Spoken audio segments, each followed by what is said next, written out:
Everyone, welcome back to my channel. Blessed be the name of the Most High. So I'm going to be sharing some lessons that I learned from my Bible study time today. And I typically don't do stuff like this like on YouTube.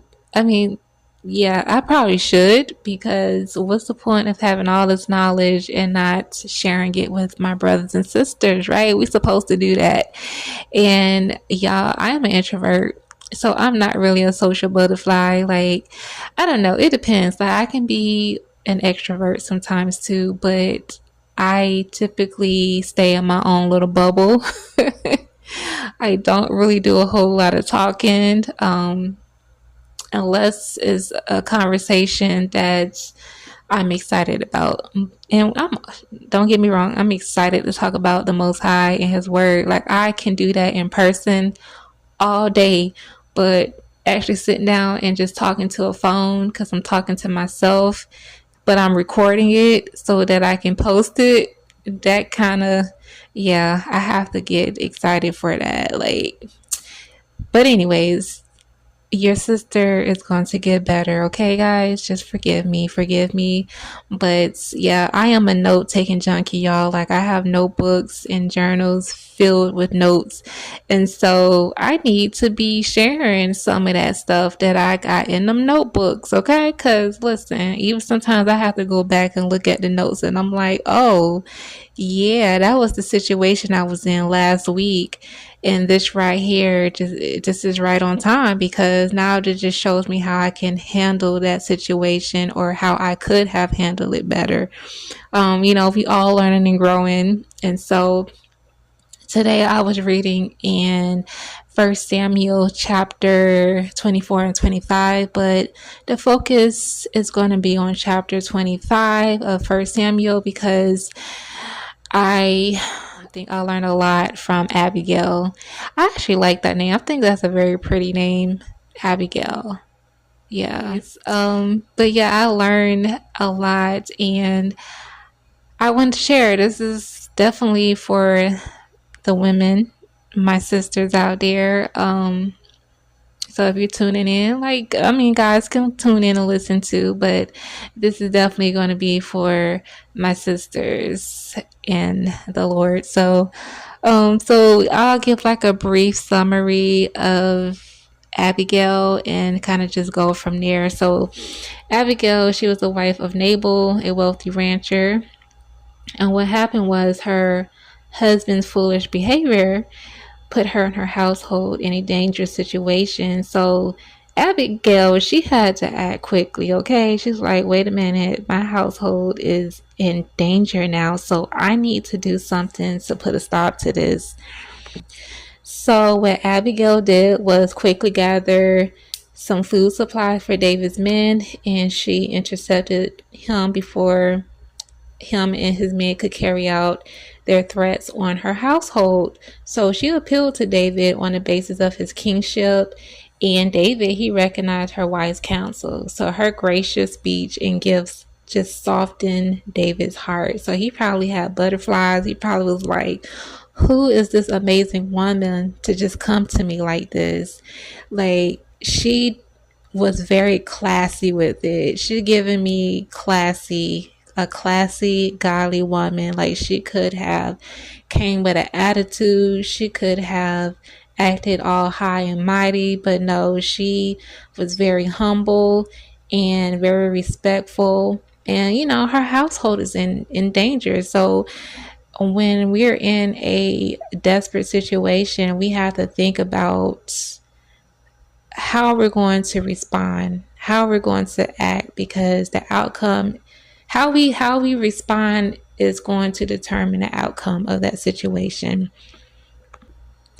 So number one, Abigail's action pretty much revealed her wise and godly heart. Like, it just showed her innocence, and it also demonstrates the power of peacemaking, even in the face of injustice. She chose to forgive her husband Nabal's foolishness and prevent conflict between David and his household. So she used wisdom. Like, she was very wise about how she went about how she was going to handle the situation, because if she would have handled it a different way, the outcome could have been very catastrophic for her and her family. So, number two, Abigail's humility and submission to David, despite her husband's flaws, is a powerful lesson in respecting authority and trusting in the Most High's guidance. So, that right there, yeah. Her husband, he made some very poor decisions, but despite all of that, Abigail, she was like, she still respected authority, and she, instead of trusting her own, her own capabilities, she sought the guidance from the Most High. Like, she trusted in, him coming through and helping her and making decisions that could save her and her household. Like, she didn't react in the flesh. Number two, so Abigail's ability to see beyond the immediate situation and understand the consequences of her husband's actions demonstrates the importance of discernment and foresight. Oof. Discernment. So number three, Abigail's faith in the Most High's promises and her trust that he would lead David to greatness is a reminder to trust in the Most High's plans, even when things are uncertain. This right here just, it took hold of me, because I'm just like, sometimes the situation that we face, it just seems like we never going to come out of it. And sometimes we don't even know what the outcome is going to be. But if your faith is where it needs to be, and the Most High's promises, his word tells us that he is a man that he should not lie. And he is always the same. He never changes. So whatever he say he's going to do, he's going to do it. He's going to do it on his own time, of course, but you should be certain and have confidence to know that the God that we serve is going to bring it to fruition. Like, he's not going to just leave us hanging dry. Like, he's going to do something, and we don't always need to know what the outcome is going to be.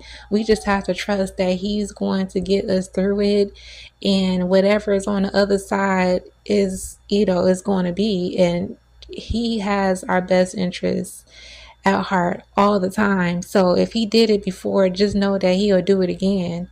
Nothing is too hard for him. Nothing is too big for him. He can make what looks impossible possible, because that's the kind of God he is. And number four, so Abigail's wise and compassionate speech teaches me that words can be powerful tools for resolving conflict and building bridges, even in difficult situations. This right here goes back to what I said before. Like, how we respond determines the outcome. Like, we can't just go into something with an attitude or just acting from the flesh. Like, we really have to be led by the Holy Spirit in how we deal with conflict, because if you don't, the outcome can be very bad, especially when it involves people in your life, people around you. If it's going to affect them, then how you handle the situation is very important. And so it really makes me think, like, have I handled certain conflicts in a wise manner, and if not, how can I change that?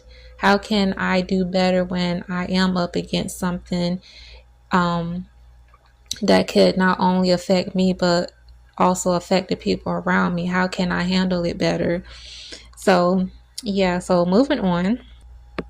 Number 5, Abigail had the courage to speak up for her family despite social expectations, and her husband's opposition demonstrates the importance of standing up for what is right.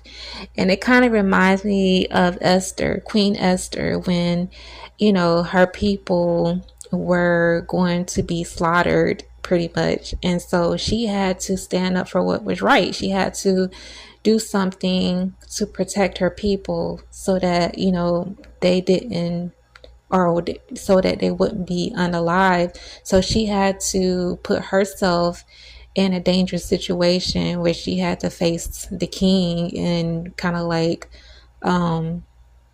speak up for on behalf of her people. And so thing with Abigail, she was like, nah, my household is in danger. They're going to be attacked, and so I have to do something because what my husband did wasn't right, so I have to go behind him, and not in a bad way. Like, the Most High honored her actions, because even at the end of all of this, she became David's wife. Like, I mean, at least one of his wives. But yeah, that right there just really had me take a pause, and I had to ask myself, like, what would I do in a situation like that? I always like to ask myself questions when I am doing my Bible studies. So the last one is Abigail. She relied on the Most High's guidance rather than relying solely on human strength. Like, she didn't rely on her own strength. She, the word says, lean not into your own understanding. She didn't lean into her own understanding.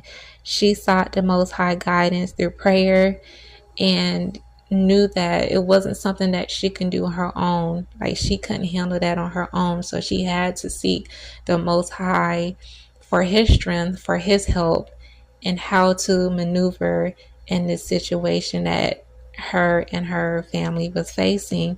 So that teaches us, like, we have to rely on the Most High no matter how slow or how fast we think he gonna move. Because sometimes we want him to do things on our time, but it just doesn't work that way. But having faith and spending time, she definitely was a woman who spent time with the Most High, because she didn't have to question it. She didn't have to just make that decision, like, should I just, do this on my own, or should I pray about this and wait on the Most High to give me instructions on how to move forward in this situation? She just knew, like, I know that he's gonna help me. And so Abigail was just a woman of virtue, and she was courageous in her actions. And so as women, we definitely can apply what we learned through Abigail's actions, like learning to respond wisely without an attitude, and just leaning on the Most High for guidance, instead of going ahead of him, and learning to not respond with our emotions. Sometimes our emotions can get the best of us, and when we allow our emotions to lead us, sometimes that the outcome is not so pretty. And we know that in 1 Peter chapter 3 verse 4, it says that we are to have a meek and quiet spirit. And so that just right there sums it up. And yeah, that pretty much conclude this lesson from my Bible study time today. I pray that it has taught y'all something. It definitely taught me something, and I'm definitely going to pray and ask the Most High. Well, I already prayed about it, but it's definitely something to add to your prayer requests list of things that you want the Most High to work into your being. And so so thank you guys for tuning in. I love you all. May the Most High bless you all.